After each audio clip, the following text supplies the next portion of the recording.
Must be 21. Please drink responsibly.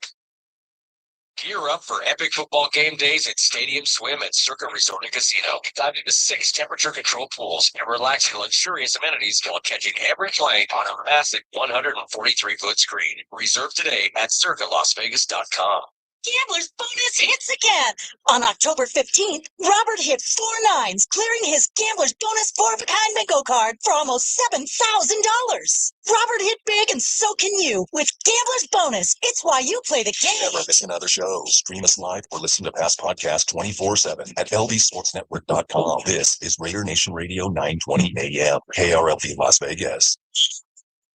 It's the JT the Brick Show. You know, we're going to have a lot of positive energy. The guys that love to compete and play with passion are going to have a chance in the place. Your Silver and Black, home to sound block for over 25 years. Man, I'm loving it, man. They're making my job tremendously easy to be out here with these young, talented players, man. I think we have a really good team. So I'm super excited. I'm already loving this fan base. I think it's going to be a lot of fun. And now, here's JT the Brick. Out of the gate, JT along with Clay Baker, ready to roll today.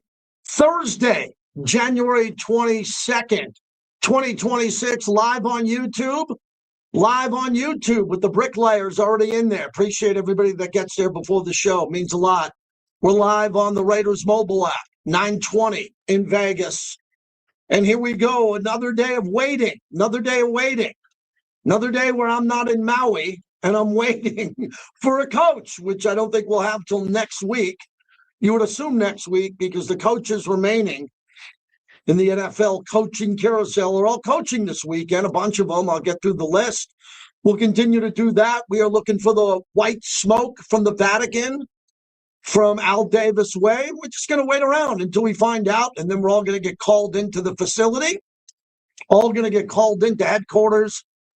Actually, I got a call about that. We're all going to get called into headquarters and do a whole day of programming whenever that's announced. So you're going to have everything, YouTube, Raider Nation Radio, media, everything's going to happen, but obviously you're going to wait for the coach, and that should happen. I would assume it would happen after the weekend, but I don't know what day, and I don't know what's going to happen, because clearly if one of the coaches are still left, Seattle or the Rams, if you like. I don't think there's anyone from the New England staff, but there is, someone from the Broncos staff who's high up on the Raiders list potentially, so it could take a little bit longer. All we've been talking about here for this week, Monday to Thursday so far, is just don't miss the guy. Don't miss the guy that you want to get. Don't miss him. And then we didn't know that Sean McDermott would become available. And I don't know many people in the Raider Nation who would argue with Sean McDermott, but Raider fans argued with Pete Carroll before Pete Carroll coached his first game. And there was some bubbling up that Pete was a retread and Pete was too old and Pete wasn't the guy. I don't think that would happen with Sean McDermott, but I don't know if Sean McDermott's interested or not. Mike Tomlin's not coming back. Jay Glazer broke that story. He might not ever come back. He might never come back. And I don't think anybody would have been upset with Mike Tomlin overall. Looks like Mike McCarthy is just focused on the Steelers. I saw a tweet today. Can you imagine, Clay, if Mike McCarthy ends up being the only coach in NFL history to coach the Cowboys, the Packers, and the Steelers? Any Mount Rushmore you have, which is only 4 teams, those 3 are on the Mount Rushmore. You can't move them. Can you imagine if Mike McCarthy can pull that off? That would be the goal of a lifetime. And also, ever thinking, like, if you get into coaching, you hope to maybe just land in one of those organizations at whatever position. Yeah, head coach at all 3, impossible. So there are a couple of coaches that are out there. Eric Bieniemy reportedly going to be the Chiefs' offensive coordinator. Zach Robinson will be the OC for the Buccaneers. You're going to see a bunch of these coaches now line up for OC jobs because they're not going to get head coaching jobs. And if they can't get a head coaching job, they're definitely going to want to jump in and do something and get a job. I mean, remember, some guys just want to get a job. And I'm dealing with that now. I've been in this league long enough where I know coaches on other teams that have swapped hats and hoodies like 10 times. I'm not talking 5 times. I'm talking 10 times. And, sometimes people question loyalty. Well, how could he coach here? Come on, guys. Whenever anybody gets a job, they're going to be loyal to the team they're working with. That's easy. Hopefully you treat your job that way where you're loyal to your employer, and you might have came from a competitor. Like, John Harbaugh is now Mr. Giants. no one's looking at him like Bill Parcells or Tom Coughlin. But if he wins a Super Bowl in New York, he's going to be right up there with Bill Parcells and Tom Coughlin. And John Harbaugh already has a pretty good legacy overall. So with the names that are left, and as I've always said, I said from day one, Clint Kubiak, I'm not saying I think he's going to be the guy. I'm saying that would be my choice, someone in that category. I like that young offensive play caller that's just going to focus on the offense. You're going to have a really good defensive coordinator, if you're going down that road. And you're going to have to figure out what you want for the rest of your staff. But as long as the next Raider head coach is there focused on the quarterback, and he's going to really heavily focus on the quarterback, I'm good with that. I don't need a rah-rah guy. I don't need a guy to stand outside Allegiant Stadium and, get the crowd going and all of that. It'd be nice, but we don't need that anymore. We don't. And that's one of the cool things, I think, when we look at the evolution of the Raiders in Las Vegas. As we look at this is never going to be Oakland. It's never going to be Oakland. It's going to be much, much, much, much, much more financially successful than Oakland. I mean, that's not even close. Not even close. I mean, there's more revenue coming out of a BTS concert of 3 Korean boy band concerts. There's more revenue coming out of that than comes out of like the entire East Bay. Just not Oracle Arena, the Coliseum combined. I'm dead serious. I'm not doing this to shove it in Oakland's face. I'm being accurate. You can put a Korean boy band in Allegiant for 3 nights and bring in more money than you could bring in the entire East Bay, from Cal to Oakland, just in that. So you'll never, ever, ever be able to judge the financial success of the Raiders. But fans don't care about that anymore. They don't care how great the Raiders are doing financially. They care about wins and losses. But the money is going to help because the money hasn't gotten in the way with this team. The only thing that's gotten in the way with this team is bad decisions, bad coaching hires or bad personnel decisions. It hasn't been the money. I mean, do you know of a Raider fan who's sitting around a parking lot anywhere saying, oh, my God, the Raiders are broke. The Raiders have no money. I remember being in Napa with fans coming up to me, man, we can't keep a player because we don't have the cash flow or the revenue. I always told the fans the same thing in Oakland and in Napa. There's plenty of money. Don't worry about it, man. They got money. If they need I don't recall, Khalil Mack's really the only player I remember in my life with the Raiders that they couldn't come up, or they weren't going to come up with $90 million guaranteed, because they didn't have $90 million in revenue at the Oakland Coliseum. Did you see the facility in Alameda? They didn't have that. So in order to give Khalil Mack $90 million guaranteed, that was something that they had to make a big decision on. And John Gruden, the decision that they made to get off of Khalil Mack is one that I've always regretted, because I love Khalil as a person. But then there was, at least you could have a debate that there was some financial concerns for the cash flow of the Raiders. You don't hear that anymore. There's no financial concerns for the Raiders. They can do whatever they want. They even brought in an influx of new ownership. And the new ownerships are billionaires. Usually you bring in new owners, a couple guys got $1 million or $2 million. Richard Seymour is not a billionaire. You bring him in, he's got a little bit of money. That's billionaires now getting involved here. Brady's going to be a billionaire, if not already. So the money is there. The question is, how do you find a way to use the money as an asset to recruit? Now, we've all been out here for quite some time now. We've all been out here, if you've been following me for a while. I've been in Vegas pretty much the whole time, right? And a couple of years I lived in LA, and I was back and forth commuting. I commuted 17 years to Oakland. 17 years of my career, I commuted to Oakland twice a week. And I loved it. I loved flying into Oakland, flying into BART and going up there. Just the energy when I got off the plane to go to the facility there or to go to the Coliseum was great. I mean, it really defined me as a sports guy. It took me to not many other guys in the country. Who did you know in the rest of America? In America, was recruiting in twice a week to a different city to go right inside the Raider Nation. I loved it. The nights I spent at the Oakland Airport Hilton, the nights that we'd go out to Ricky's and do all those are the best memories of my life that I've ever had. Vegas doesn't have that. We don't have a Ricky's. We have a lot of cool places to go and hang out, but the culture here hasn't started winning yet. We went to the playoffs once and lost. So the reset that's going to happen, which I believe with Mendoza, the reset now of Brady having more involvement, you got to assume he's going to be involved more. And the involvement that we already have with our esteemed alumni and what we do in Vegas with the entertainment and all that It's only going to get to the point if we put a winner on the field, it's going to mind blow people. People are going to get blown away. The last couple of years, it's been very difficult. For me, I don't argue it anymore. I don't argue about why there are fans from other fan bases here. I live here. I know why there are people here. I'm going out to dinner tomorrow night at the Venetian with 4 guys coming in from New York. They don't live here. They're coming out here to go to the Eagles. They're going to Smith and Walensky. They're going to take their picture at the Las Vegas sign. They might want to, 2 of them want to play golf because this is a tourist town. We're the sports and entertainment capital of the world. But if we drop a winner into this town, an absolute winner, it's going to explode. We saw that at a much smaller level with the Golden Knights. And what I mean by smaller level, much smaller, because hockey's nowhere near the size of the NFL. And I think the first piece of all of this is going to be Mendoza. Mendoza is going to be really important because he's going to help set the culture too. Have you watched the guy over the last couple of weeks? Have you seen what he's going to do to the culture and brand of the Raiders? Assuming that he is a Raider, and I'm going to assume that until I get knocked off the road like a blizzard comes by and just throws me into the ditch. If it is Mendoza, then that's going to be part of the culture change. Geno Smith did nothing to the culture of this team. And I like Geno as a person. Geno came in with all good intentions. This was the opportunity of a lifetime for Geno Smith to be the quarterback of the famed Raider organization. It didn't work. And the problem I'm having with a lot of people here is that when you see this going on and you're wondering why these things aren't working with certain players, it just doesn't work sometimes. Sometimes it doesn't work. And we're sitting here trying to brutalize everybody and run them out of town because it didn't work. No, that's not the case. It's not their fault. It didn't work.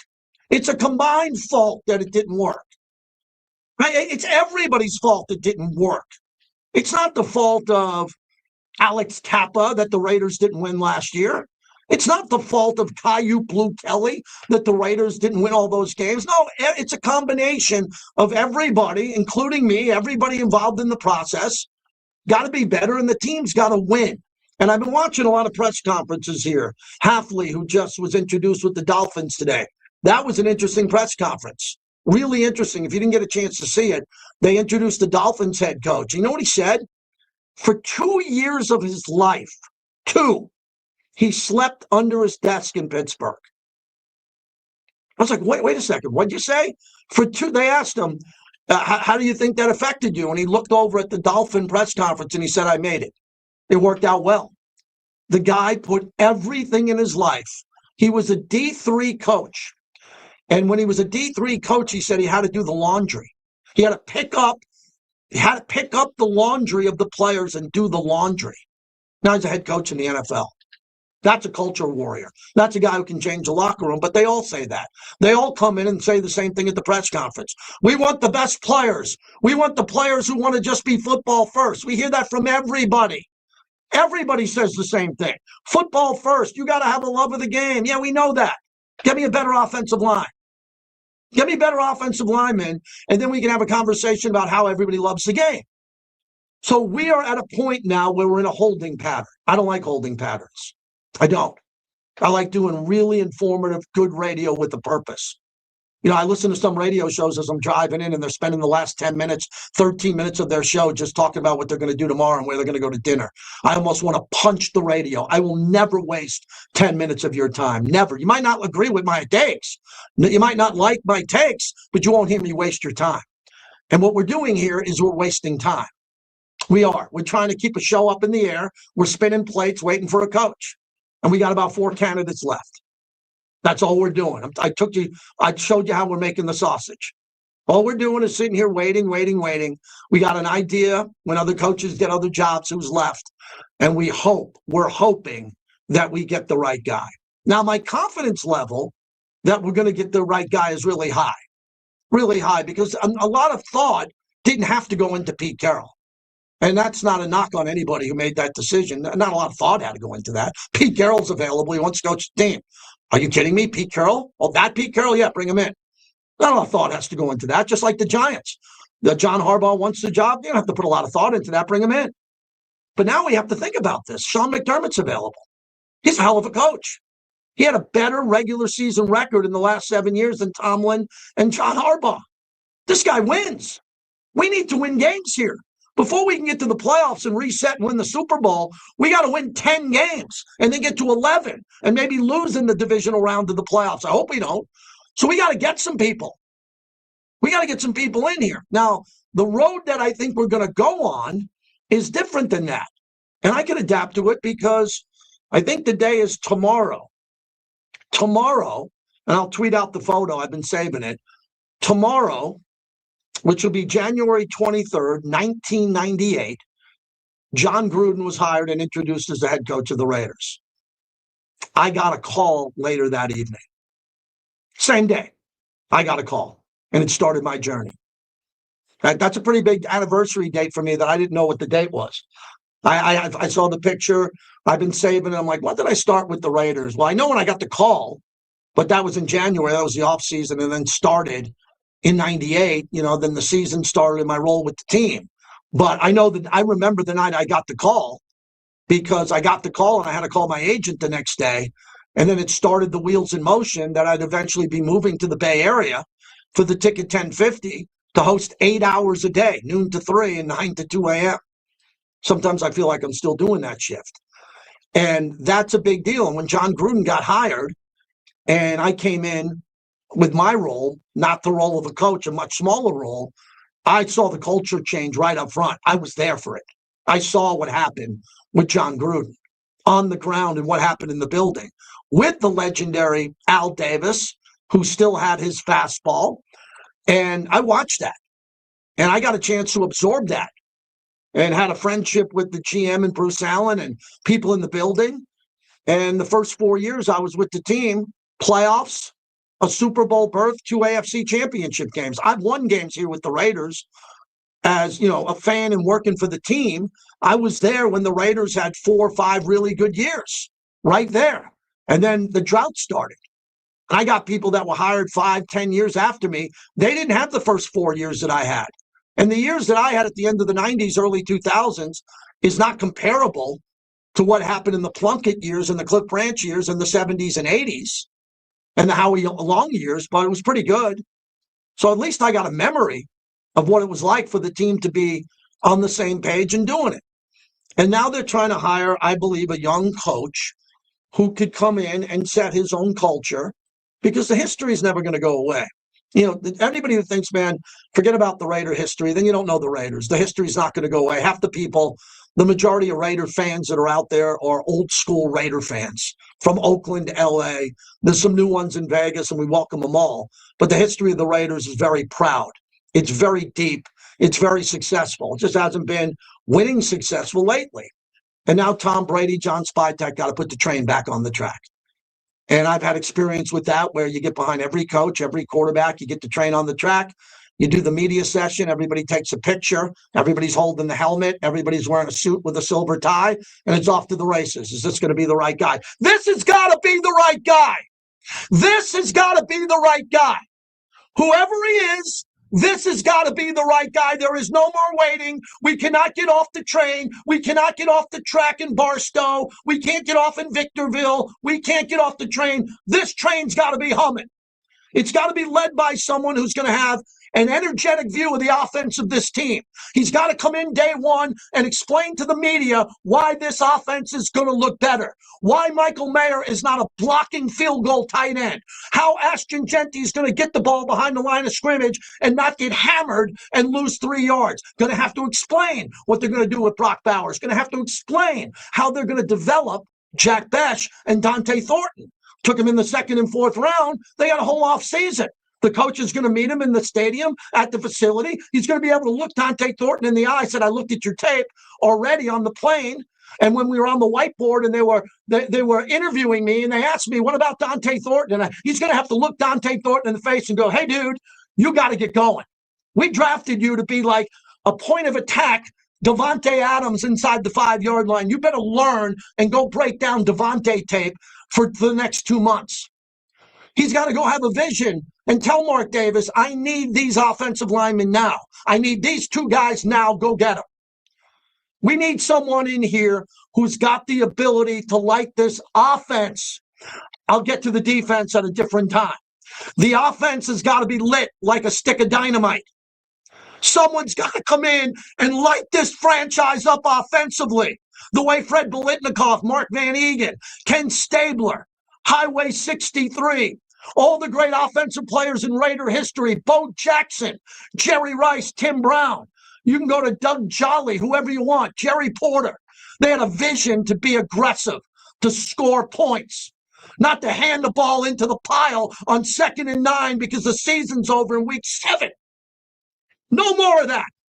We need an architect of an offense in this building that is going to define it. And if it's Jesse Minter or a defensive guy like Shula and it happens, okay, delete this monologue.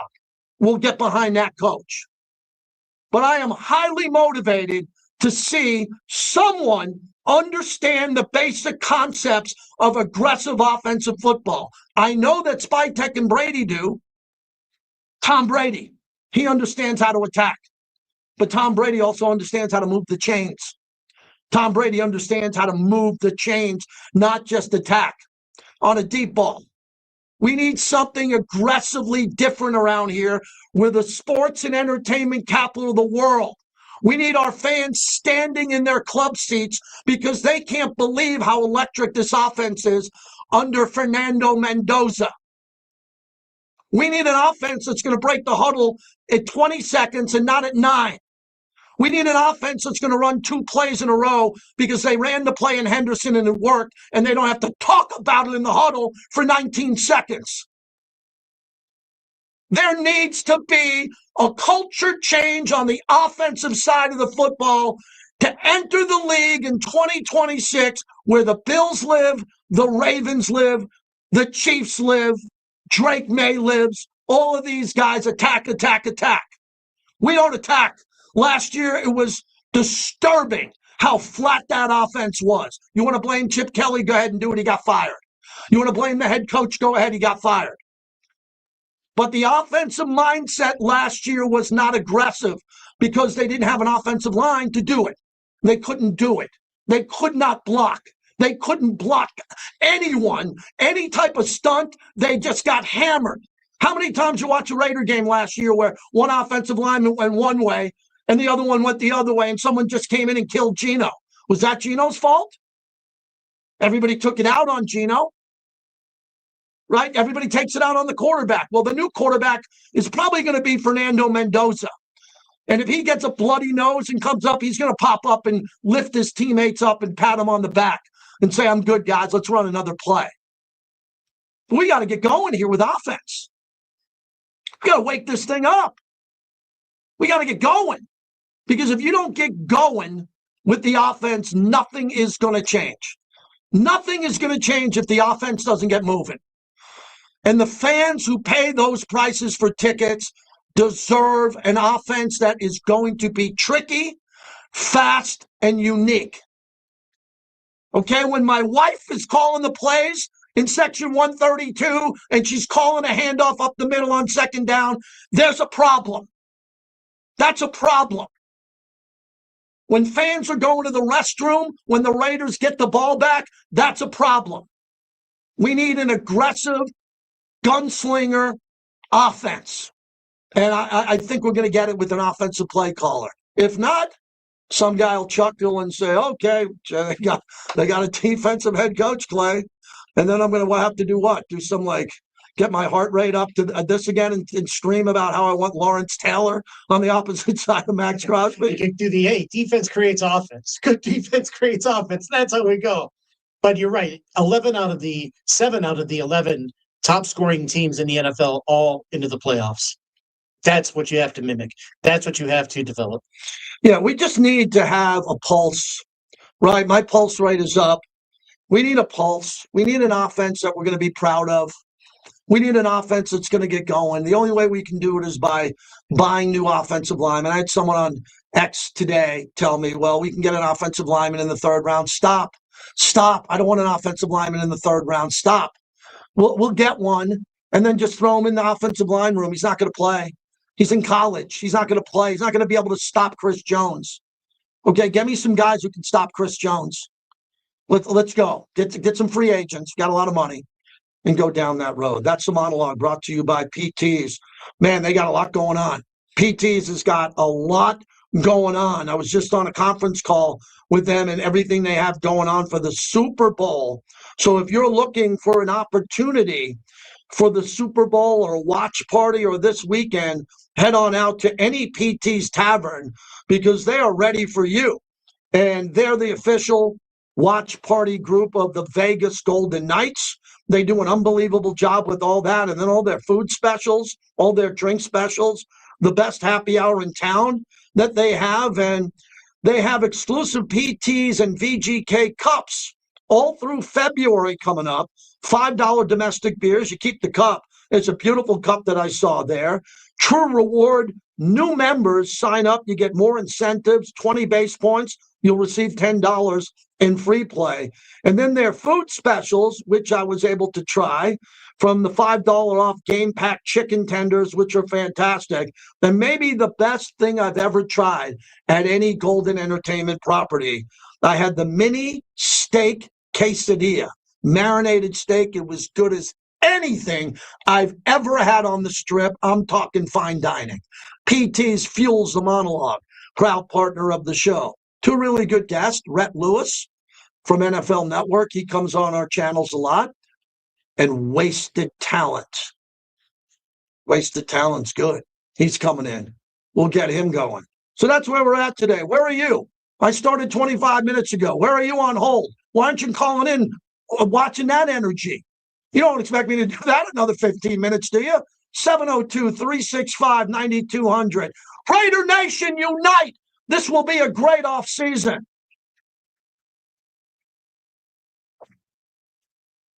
Wake up with morning tailgating. Woo! Woo!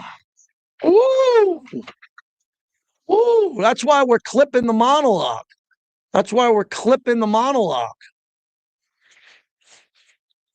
Imagine opening up a radio show and not having a good monologue, man. You got to go big. Got to go big for 20, man. 20. It's like when you're working out, first 20 minutes of your workout, you go big. Clay, do you have Rhett's number? I think so. It's the 812 numbers. Yep. Thank you.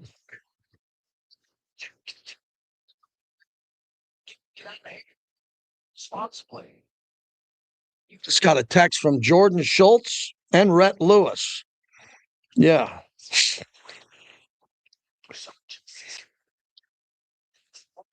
Heritage. That would probably.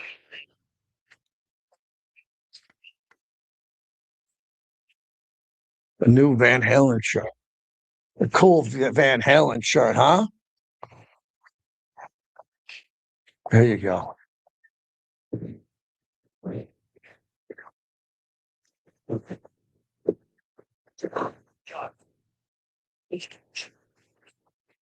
Woo!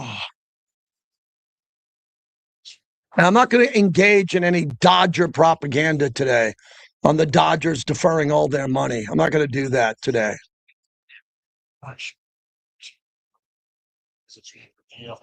Save customers a lot compared to other payday or title places. They would write way more. Even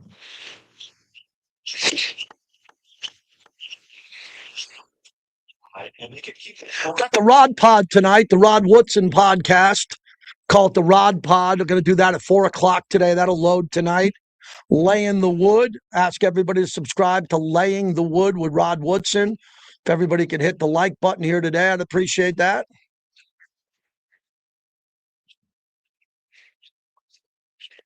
It's tax time, y'all. If you want to file free, this next one's for you.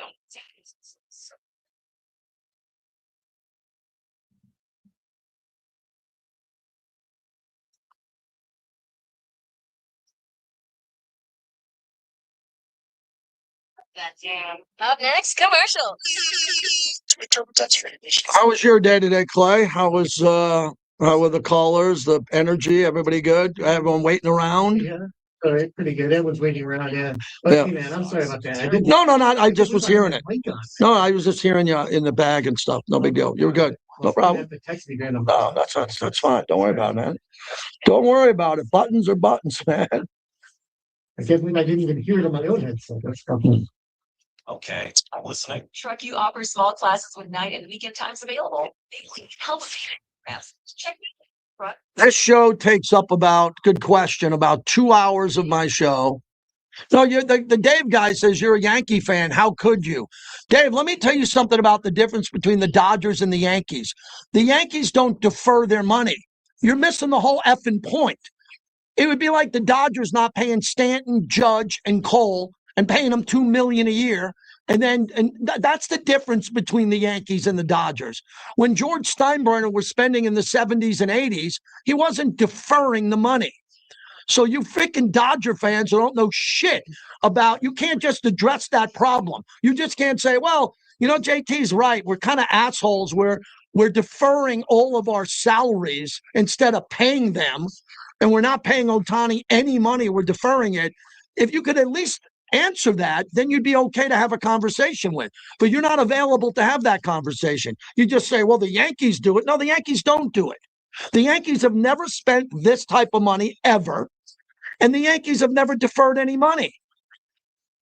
You think if the Yankees didn't pay Jeter, Rivera, and they didn't pay, Bernie Williams, they could have got another 3 good players? Yeah, they didn't do that.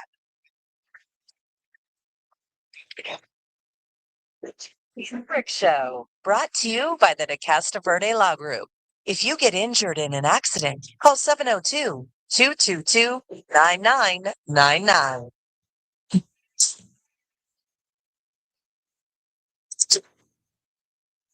He's going to check up on Ron Mendoza. Wins his way first and go diving for the end zone. That's where he won the Heisman Trophy. Everybody doubted us at the beginning of the year. We didn't make it this far, not to land on the line. 4th down, we trust our guys. We trust our O-line. First 4th down, Charlie Becker, fantastic catch. Second 4th down, I would die for my guys in the field. Same way they do for myself. We put on the line, and we got that dub. Let's go. I own Mendoza Monday. I got to it first. Going forward, we'll keep it here. But it's not Monday, it's Thursday, and I got a premier guest, as we always have before we head to Radio Row in San Francisco. Good to catch up with Rhett Lewis again from NFL Network, who in his bio it says, #Hoosiers wide receiver number 81 retired. The Hoosiers, where are you on your level of Mendoza mania, Rhett? Rick, what's up, brother? What's Great happening? to hear from you, and it'll be great to see Fernando Mendoza in silver and black. Let's just put it that way, man. I think the Mendoza mania is huge. It is massive. I am just so proud to be a Hoosier. He is such a big reason why. The way he handles himself, the absolute rip your heart out mentality on the field, and the professional, joyful, transformative qualities he has off the field are just incredible. He is the total package, the boxes, brother. Yeah, for sure. And because I'm at ground center writing Game of Thrones at the fort, having to fight off all the fans that want to just come after the Raiders from time to time and find the wart on Lincoln's nose and find the one thing he doesn't do right. I was looking for that too over the last month. Maybe he doesn't do this, doesn't move side to side. Maybe he doesn't throw across when he's running left to his right. I don't know. You know him better than I do. Is there a weakness or something that if there were 2 or 3 quarterbacks in the same pool as good as him, that would be a fair criticism of him now? Gosh, it's really hard to find. He's I was saying for a while that he's got kind of sneaky mobility, and that it's not like crazy, right? But dude, after the 4th down run for the touchdown, the single greatest moment in play in Indiana ball history, I don't know if you can even say that anymore.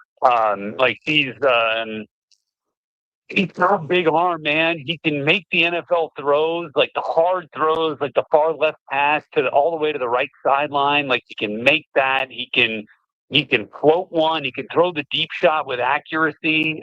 He can layer it. I think there are times when pressure has made him mortal. I think that happens with all quarterbacks. But I think, you see it at times with him where, he can hang on to it for a beat longer than maybe he should. and takes a sack. We saw that a little bit early in the national championship game. But man, I think you saw at the end of the Penn State game, though, that with pressure in his face and back against the wall and a gotta-have-it moment, he can hit. That was a fadeaway with two guys smashing him that he threw to Omar Cooper on the money in the back of the end zone for the play of the year in college football. So, gosh, man, it's just really hard to kind of poke holes in it right now. But I would just say pressure at times has kind of been the one thing. But before we get to the Raiders and more of a deeper dive, everybody, I'm a pretty big historical guy with sports. I like to tie in legacy a lot, history with the modern day. And what fascinates me about the Indiana story was that this was the greatest team of all time. And the number one accomplishment of all time did not come from USC, Notre Dame, Michigan, Ohio State, or Alabama. Doesn't that make you proud as a Hoosier, knowing you bypassed the highway, went around all those legendary teams with the greatest players to ever play, by the way, on those teams, and now the Hoosiers go to potentially number one? I just think, Brick, when you look at great teams, you could make the argument that they have, the parts, right? The elite individual parts, right? And I know you know the saying, right? The whole is greater than the sum of the parts. That is what Indiana in 2025, 2026 was. The whole was always greater than the sum of the parts because they understood the ability of playing together. And I honestly, I think it's more impressive because of the era in which they've done it. The era of money and me and this group of dudes became the best team in college football. And that's really hard to do in today's landscape. They came from all walks and all journeys. And look, they became really good football players. Even if they didn't start that way in the eyes of, the people who control the entrance to college football, blue bloods and recruiting sites and stars and all that. Stars play on signing day, teams win on game day. And that's what you saw here with this group, man. Kurt Cignetti is the greatest hire in all of sport. The greatest hire in all of sport. This team is the greatest college football team. I'm not saying they're going to line up and beat 2019 LSU. Right. I'm not saying they're going to beat, the early 2000s Canes team. But this team standing on its own represented everything you want and love sports and about teams, right? So that to me is what it was all about. Brett Lewis is our guest. So when I look at the Raiders had 3 wins. That's your record, so you got to live with it. But they beat the Patriots. They played 10-7 to the Broncos. They lost in overtime to Jacksonville, a playoff team. They lost on a blocked field goal to the Bears, playoff team. The Raiders are very similar this year to the teams last year that won 4 wins and went to the playoffs. And the Raiders owned the Broncos for 4 years, 8 in a row, recently, until this turned around. So I'm not a big rebuild the Raider guy. I'm into reload. But the model that I'm using, Rhett, is the Bears model of the offseason with Ben Johnson of getting 2 new offensive linemen for Caleb Williams, and then it started everything. They had better players and better roster than the Raiders, I think, with a number 1 receiver that the Raiders need and some other things, but they also didn't have Max Crosby. So I look at the Raiders and I can't get past Mendoza until I rebuild the offensive line. And they're going to have to do it in free agency, not the draft. It hasn't worked here. It didn't even work last year. They didn't even play their draft picks on the offensive line, as you know, and that'll change with a new regime here. But how hard is it to get 2 starting offensive linemen in an offseason in free agency? It's a degree of difficulty, surely. But it really, you've gotten to know John Spytek now, fair amount. Obviously, there's some little collaboration with what Tom Brady understands to be winning football, and it's proven to be winning football. Look at what John Spytek did as part of a collaborative effort in Tampa, rebuilding and retooling and restocking year after year one of the better line of scrimmage teams in football, offensive line and defensive line.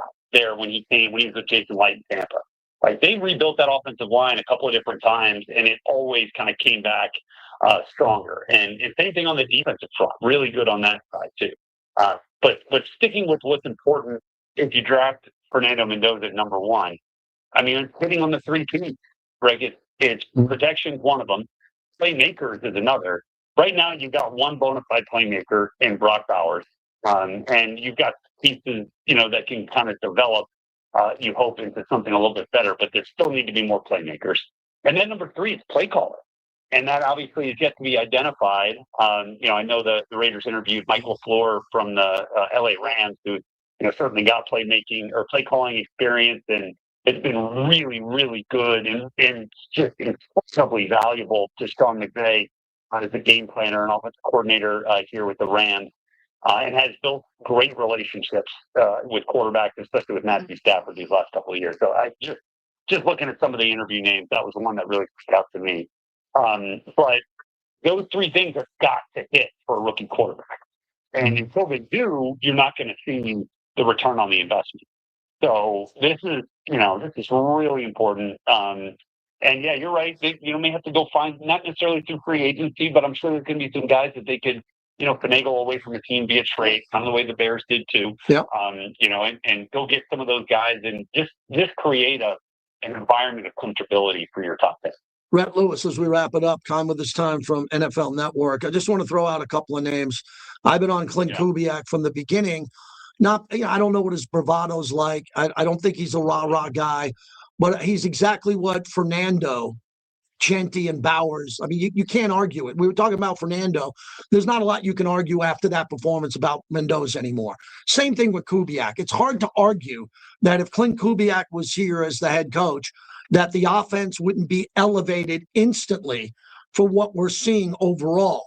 How important do you think it is that his personality matches? Because all the years I've been interviewing you and all the coaches I've been dealing with one-on-one, they all had different personalities. Gruden, Antonio Pierce, Josh McDaniels, very cerebral, Pete Carroll, 73 going on 74. I could care less anymore. I just want the guy who's going to elevate this offense instantly with three young players on rookie deals. All three of them could be great players. It seems like he checks a lot of those boxes.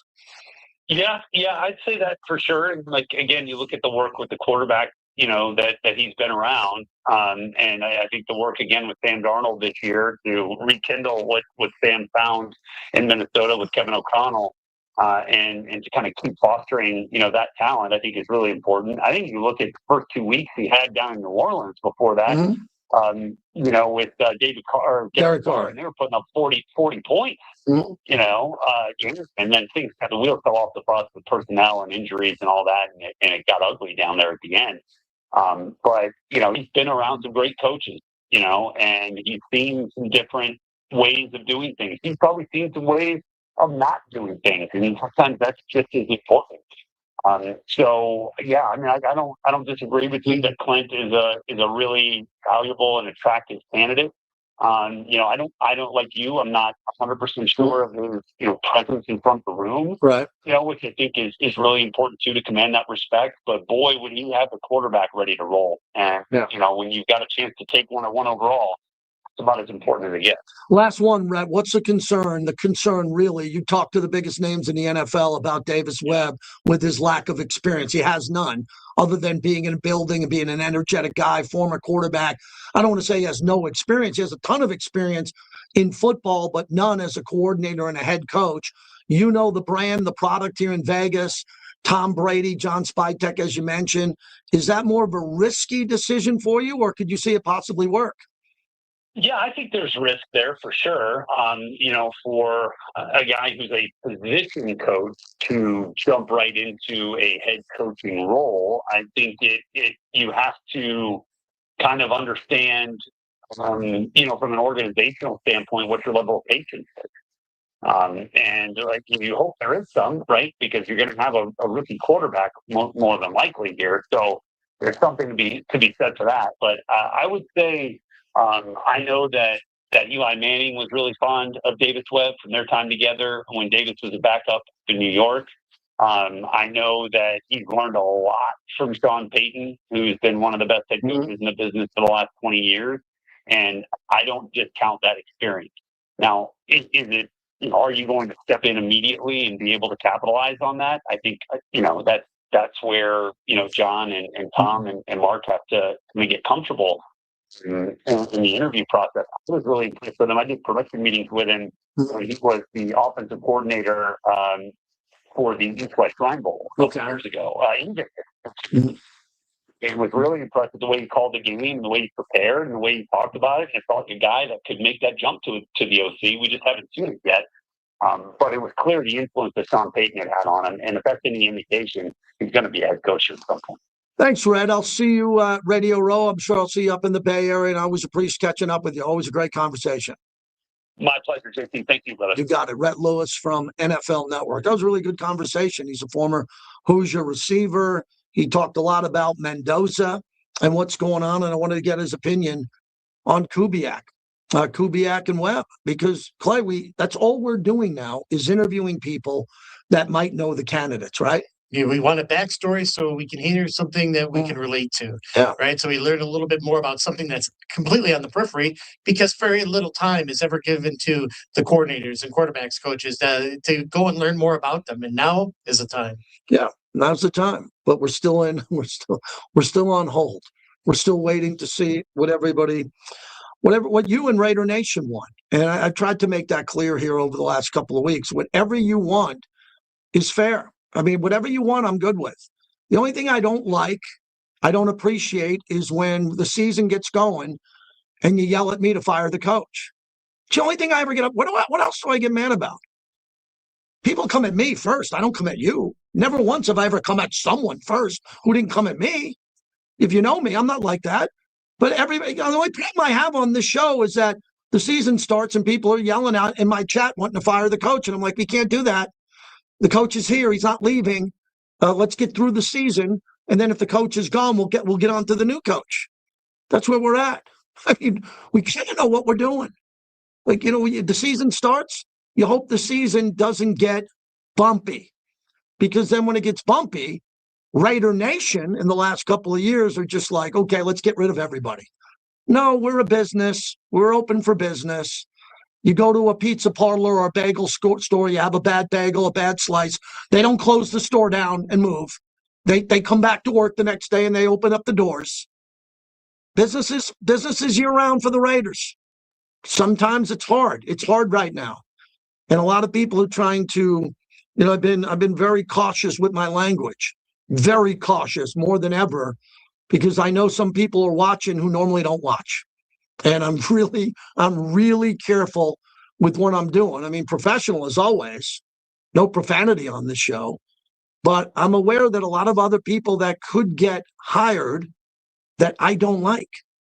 There are some people who could get hired, wink, wink, that I don't really think are perfect for the job. I didn't have a complaint with Pete Carroll. I didn't. The Josh McDaniels thing, when it happened, Patriot way, I got what you were saying about it. He was worthy enough. He was out 11 years to come back in and do it. Didn't work. Antonio Pierce, that was kind of fun. We had a lot of good times talking to Coach in the building, outside the building. Good guy. But this one's got to be right. And we've been talking about that for a while.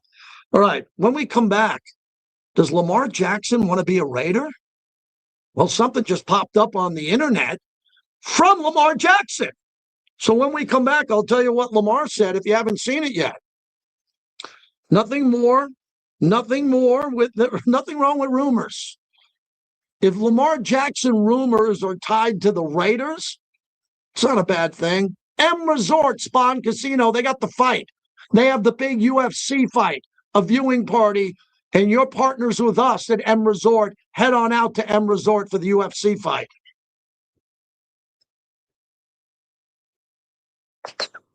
It's necessary roughness. If they don't capitalize this offseason, is it really going to happen? I'll be right back, everybody. Give me about 30 seconds here, or a little bit longer than that. I'll be right back.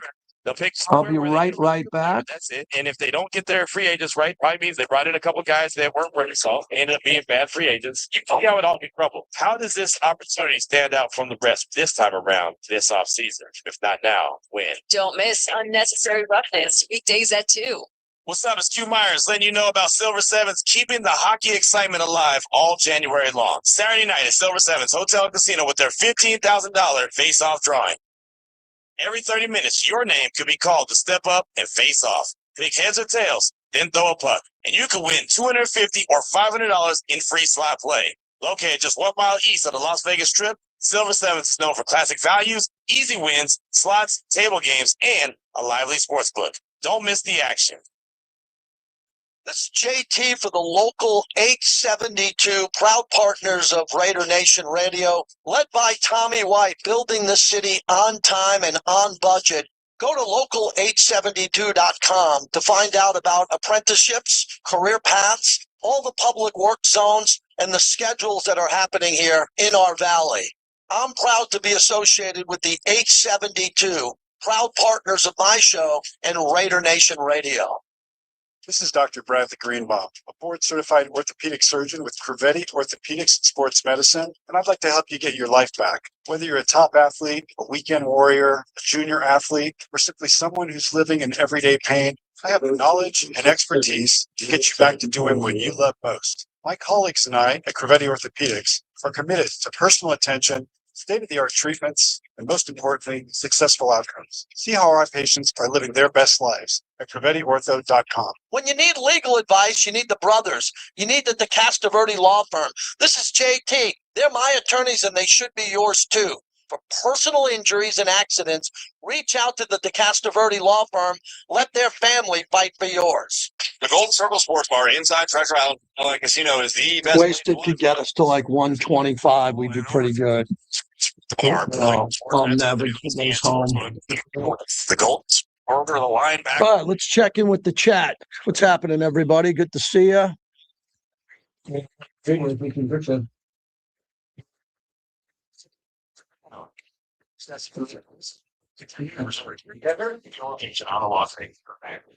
Left tackle and right guard. So Kenny Clark doesn't think enough of Colt Miller to come back.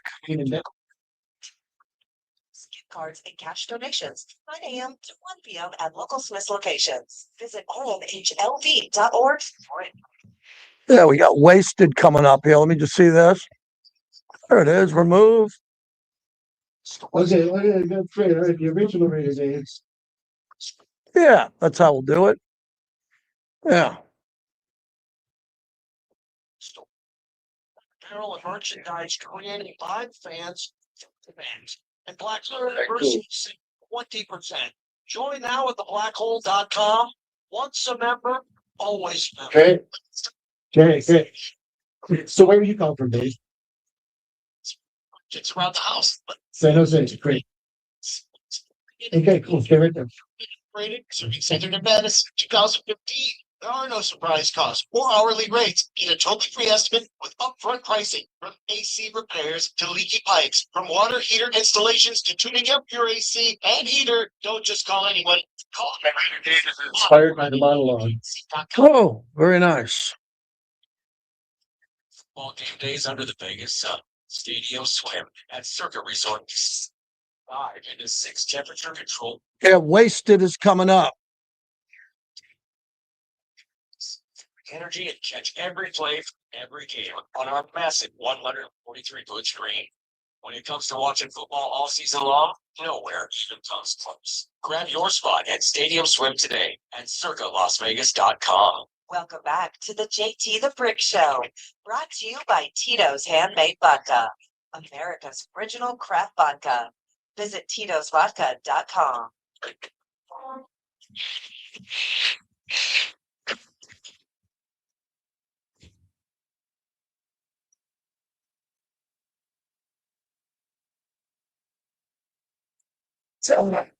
We won the national championship at Indiana University. It can be done. And I'm so happy for our fans. Words can't describe it. Kurt Signetti, JT back with you. Thrilled to have everybody here. And we thank our proud partner, Modelo, the fighting spirit of Modelo. Go have a Modelo for UFC as the big fight comes this week. All of our partners are involved with this. So if you're a Raider fan and wondering what the Lamar Jackson trending is today, someone posted a picture of a 3-year-old who predicted that Lamar Jackson would go to the Raiders. And Lamar Jackson liked the picture. So everybody went nuts. Everyone went nuts. And then Lamar had to go back and say, LOL, I just posted the kid in the jersey, didn't even read the caption. And everyone's like, bull, Lamar, you read the caption. You know exactly what you liked. So he got called out for that. Would Lamar want to be a Raider? Yeah. Why wouldn't Lamar want to be a Raider? Played for the Ravens a long time. If he wants to come to the Raiders, should that be considered? Yeah, it should be considered. Of course it should be considered. But I think the consideration is going to come down to Mendoza and a rookie deal and a young Mendoza. That's what my gut feeling says. Ultimate Raider Dave checking in San Jose, not too far from Santa Clara. What's going on? Thanks for giving me the I've been here 1970.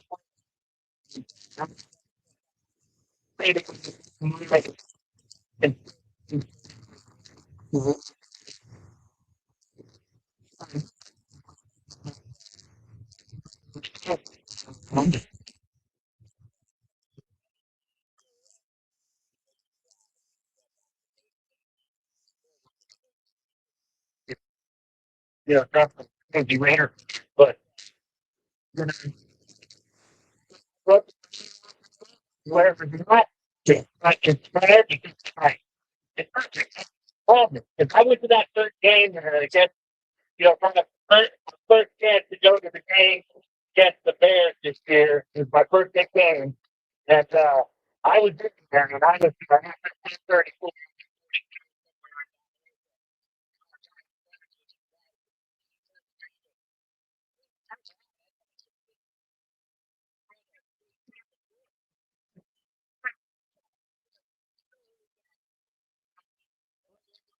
Oh, I appreciate that. Who do you want? You want Mendoza?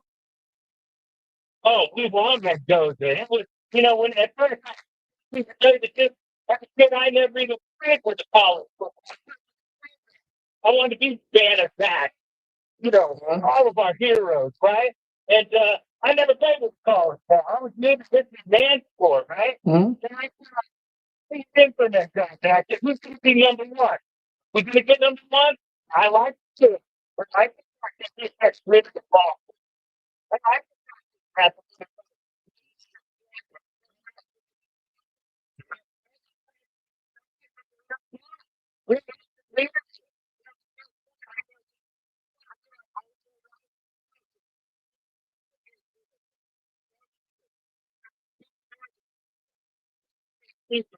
right?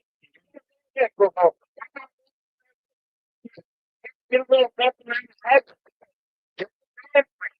I want to call him to the but we want to get AOC. But look, we need to the opportunity. To the lineman for All right. Appreciate it, Dave. I got to run. Thank you. Appreciate the walk back memory lane to the old days in the Bay Area. And I appreciate you listening and listening to the monologue. What we're doing now is we're taking the monologue, my son, and we're clipping that 20 minutes and putting it out separately on YouTube. And you get that for free.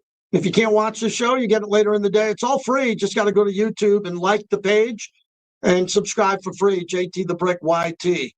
Wasted Talent will join us at 5 after. You don't want to miss that. His unique perspective of the silver and black, brought to you by Woodson Bourbon Whiskey. The NFL Conference Championship games are this Sunday, and you can listen to all the action starting at 11 a.m. on Raider Nation Radio, 9:20 a.m. Brought to you by Paul Patta Law. It's not about the injury. Ah, yes. To business meetings or just because crazy every moment delicious. Does anybody know the Grattan Casino in Rohnert Park on the way to Santa Rosa? Anybody familiar with the Grattan Casino? That's where I'll be on Super Bowl weekend with Marcus Allen, Rod Woodson, Bill Romanowski, and Charles Haley, 5-time Super Bowl champ. The game get out of hand. Please bet responsibly. Raider Nation, it's JT. I partnered with Charles Woodson and his Woodson Whiskey. It's the official bourbon whiskey of the Black Hole and the Las Vegas Raiders. If it wasn't your game day whiskey, it is now. Raise a bottle at your next tailgate and toast to the silver and black. The limited edition Black Hole bottles now available. Appreciate everybody who supports the show. Thank you. The chat's moving so fast, I can't even keep up. I'm serious. Thank you. I do have the best opening monologue in all of sports because most people don't do an opening monologue, so it's not hard to do that. Wasted's cool, but dull. Let's get rid of this prick. Let's get rid of this prick. Let's just get rid of him. Let's just get rid of him. Good. See that? The Bricktator. You say something about my guest, something negative about my guest, and that guy's gone. So it didn't take long, Big D, and I don't even look up every second, man. The chat was moving. No, I never played rugby in Hawaii. I played most of my rugby in New York, upstate New York. Yes, it is a brickocracy. It's led by a Bricktator. This is JT from Las Vegas. Anybody who sets a poll question and says, let me know all the shit JT talks about you will never ever be in my world. Ever. That's it. So I could give a shit. Everyone knows where to find me. If you can't find me, you must be blind. My thoughts on Stephen A. I'm a huge Stephen A. guy. He's a friend of mine. I don't agree with everything he says. I don't have to agree with him. He's a friend. He probably doesn't agree with everything I said.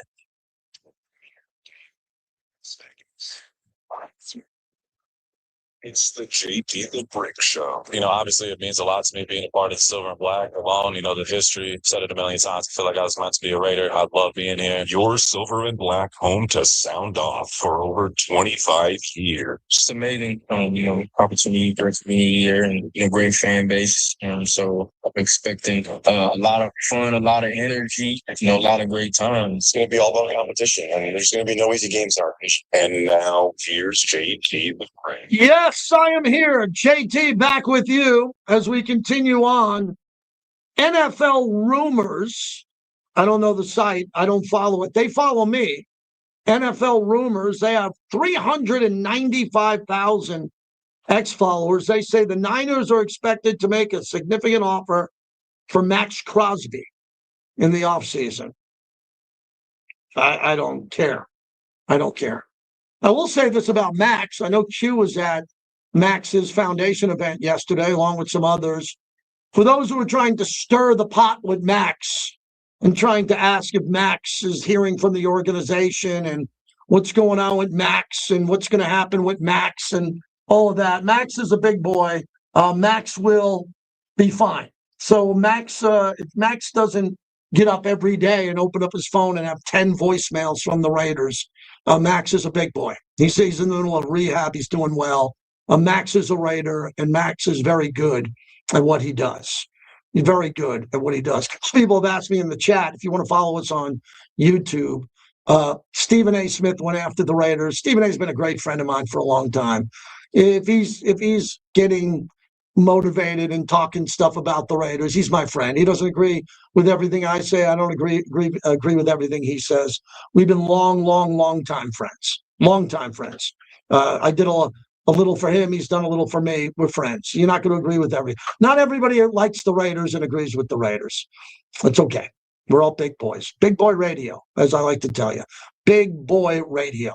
And that's what we do here. You don't have to be butthurt every time someone says something bad about you.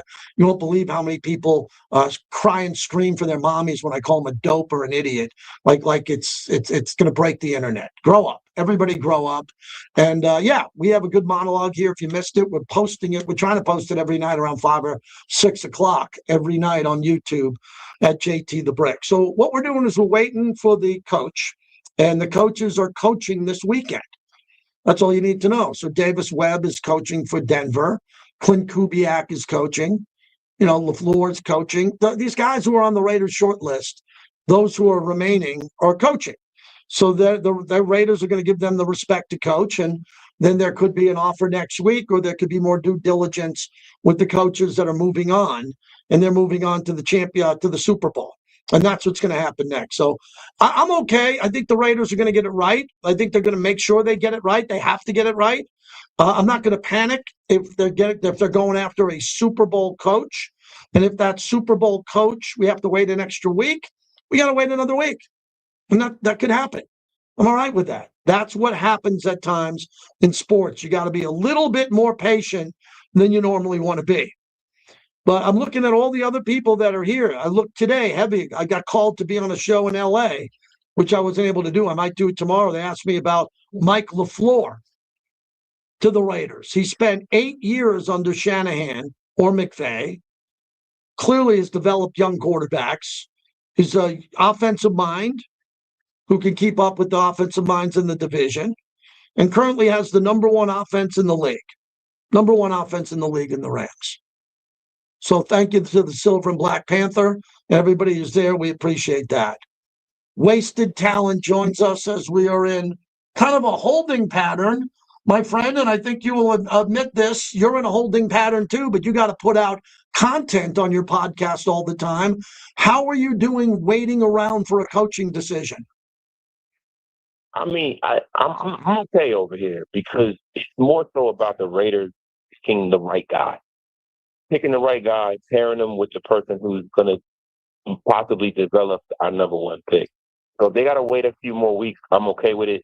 You know, I've just been pretty much going over some of the guys that, you know, I think the Raiders are going to bring in, you know, from an offensive perspective. You know, we spoke previously about Kubiak. I think he's clearly the guy. Mm-hmm. But there are other guys like Davis Webb, Matt LaFleur.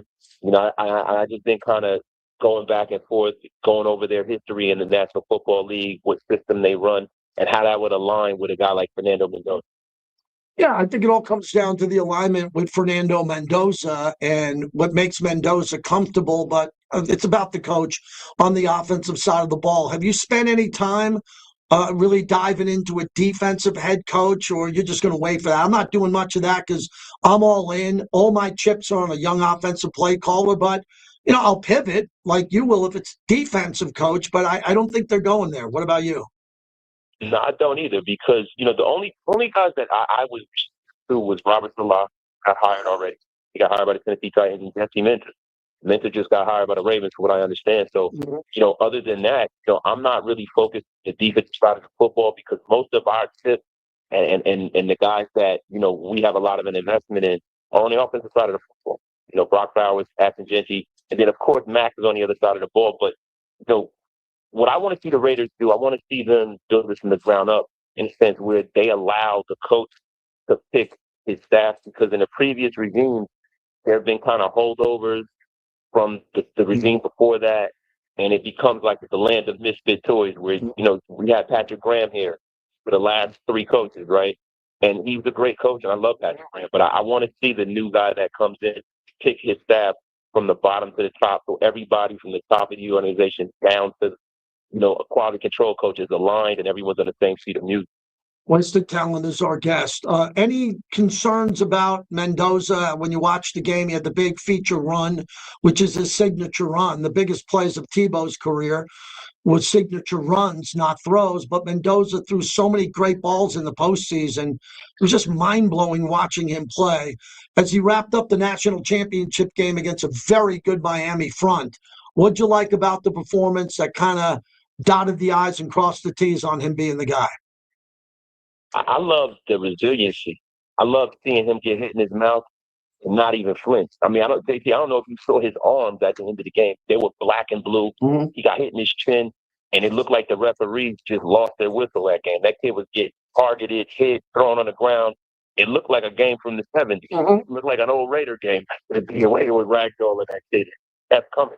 And that's the thing for me, man. Like, it's great when everything around you is great. They compare Fernando Mendoza's numbers and they try to, you know, the detractors try to say, well, you know, that's not a number one pick. To me, he exceeded my expectations because he doesn't have like a bunch of 5-star weapons around him. It's not like with Joe Burrow, where Joe Burrow was throwing to, you know, Justin Jefferson and Jamar Chase at the same time. Brian Thomas. I even think back then, I think Zach Best was on that team as well. Like, they were loaded at LSU. So, of course, you're going to throw for 46 touchdowns with a bunch of guys that are leading the National Football League. Yeah. There's two best young wide receivers in the league. Yeah, playing with him at the same time. And I'm not taking any away from things with Joe Burrow. But Fernando Mendoza showed what it's going to take to get it done, especially with the Raiders.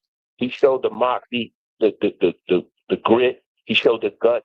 And the one thing about him that I love is that he wasn't afraid to call his own number to win that football game. I loved his answer at the end of the game where he said that they were playing half zone and half man to man. And he called his own number. That's what you want for a quarterback. And the fact that he's such a brilliant kid, I know that the floor for him is to me, a perennial playoff quarterback. I don't know if he's going to be a top 3 quarterback. And I'd be lying to you if I told you that. But what I do know is that it's not going to be through lack of trying. And that's all you can ask for a young quarterback.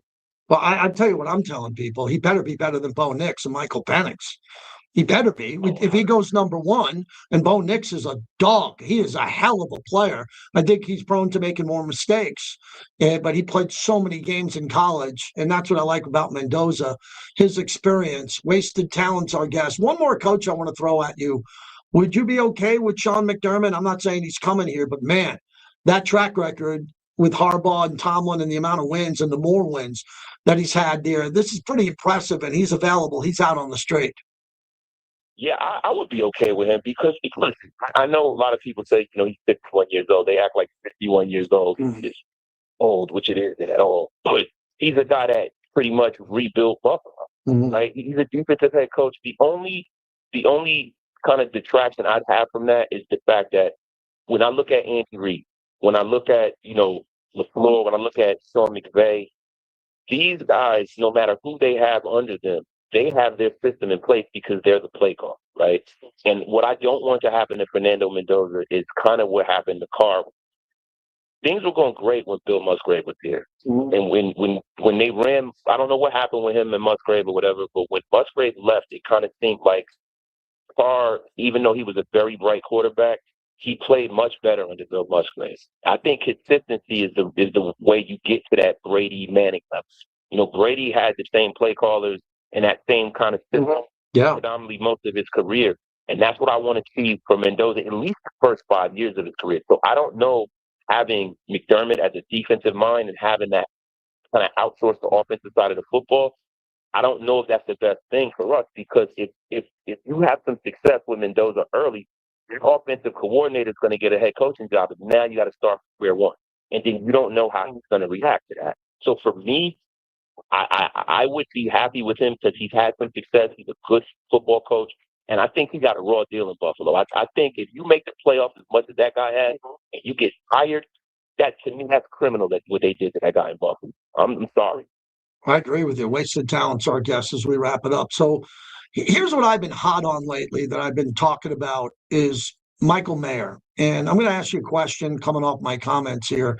I think that Michael Mayer's been wasted by former regimes that aren't doing their job getting him the ball, refuse to get him the ball, don't get him enough. Bowers goes down and gets hurt, and he gets the ball. Give me a break.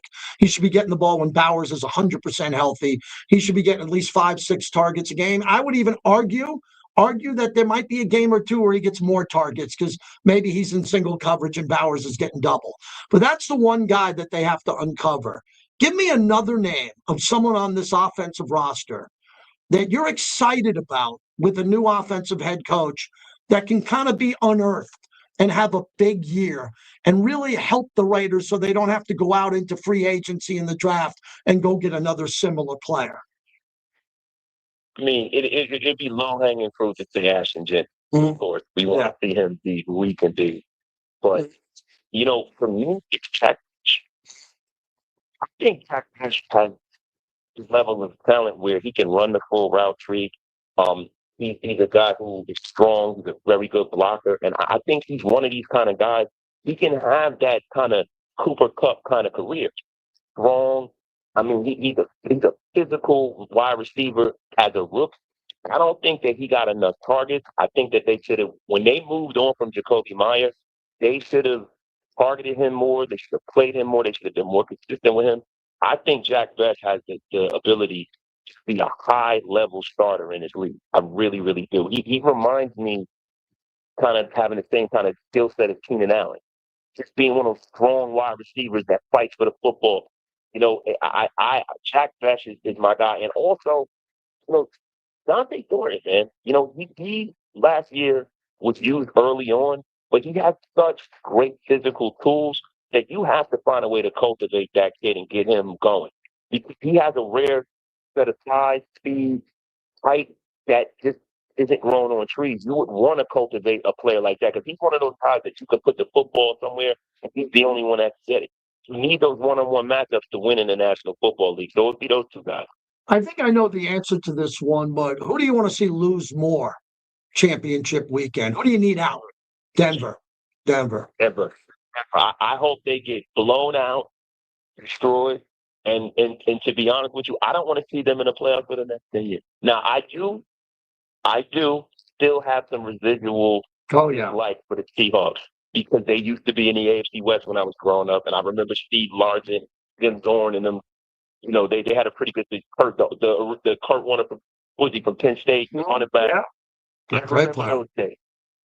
remember those days, but it's definitely Denver. I was in shambles when they won last week. I was hoping that they lost. I can't stand them. I cannot stand Sean Payton. I can't. I'm sorry. What about the Tuck rule? What about the Tuck rule and the Patriots? I mean, wouldn't you be shocked? I mean, what would happen to us if for 2 weeks we have to deal with Patriot propaganda for 2 weeks? If Denver went, Stidham would be playing. They wouldn't win the game. They'd lose. The Donkeys lose in the Super Bowl. It's a lock.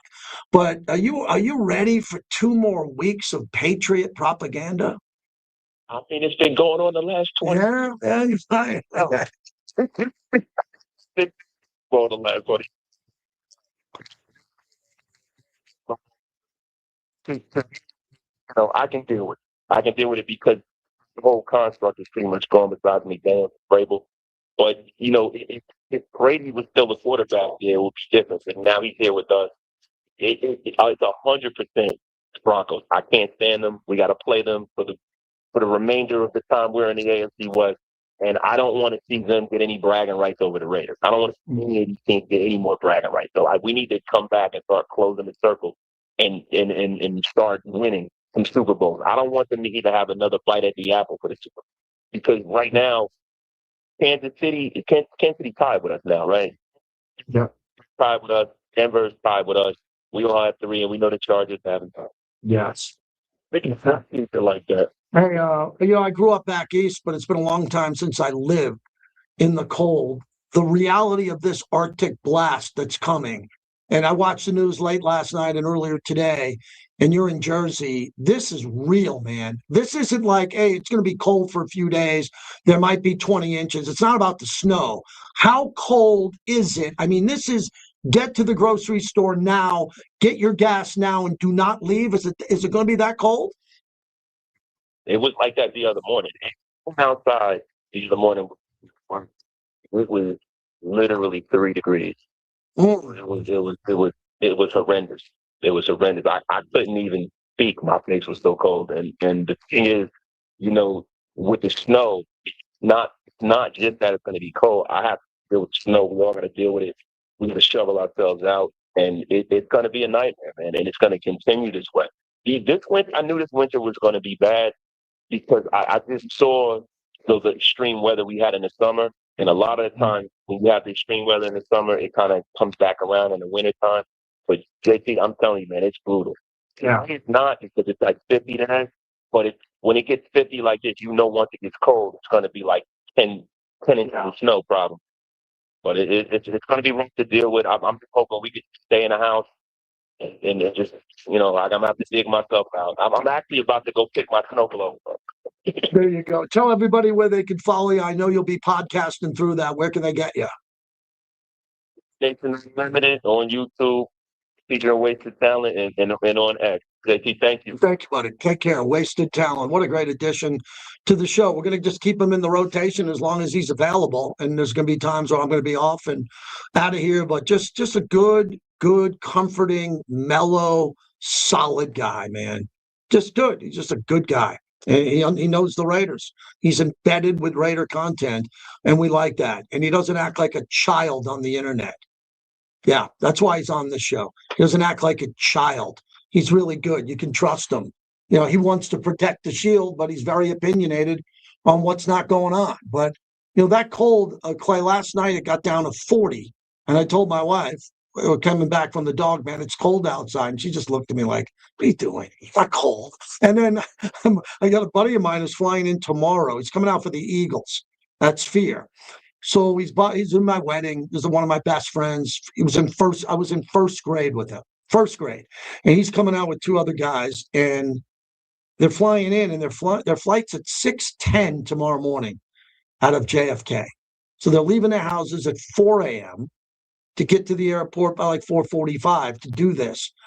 But they're nervous as hell because cars not starting. They're not worried about the snow. There's not going to be like 10, 20 inches there. But when it's that cold, things happen. And people, even who come to Vegas, Clay, we can't forget, they're dealing with problems just to get out of their home cities to get to Vegas. You look outside and you're like, it's all relative in a way, but out there it can be an absolute monster. It's a whole other thing to deal with when you have cars that won't start because of the cold. Batteries will go instantly dead. Distributor caps freeze. You have to do all these little things to just try to maintain, can I at least go in a straight line? And when I get home, when I get off that plane in Vegas and I go to the car lot, what am I going to be dealing with there? Because it could also be frozen, and you may not start there as well. Yeah, the electric vehicles that I have would not work back there. I would not feel comfortable. I would leaving my electric vehicles outside there. Hey, a quick reminder. This is important for everybody before I sign off on our YouTube page. And this is just from living here this long. This, to me, is the toughest weekend to watch football in Vegas if you don't have a hook. And I want Clay to jump in on this because he's got Chickies and Pete's. We have on this show about 8 partners, from La Casa Cigars to M. We have Boyd Gaming. We have Fountain Blue.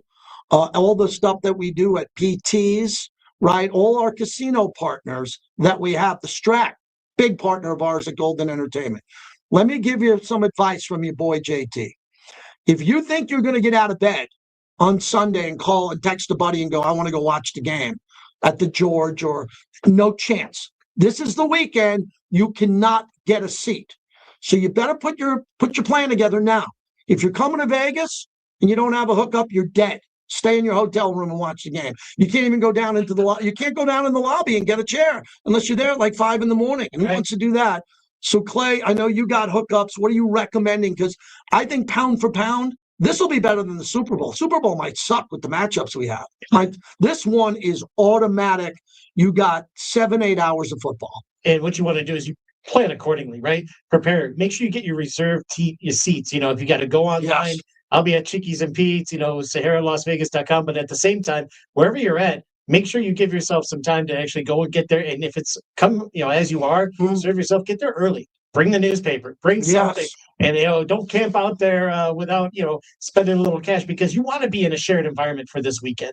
You don't want to be just at home by yourself. You want to be in the realm of with everyone else and other football fans, because football is almost over, and then you got the Super Bowl after this weekend. Hold on to it, cherish this weekend.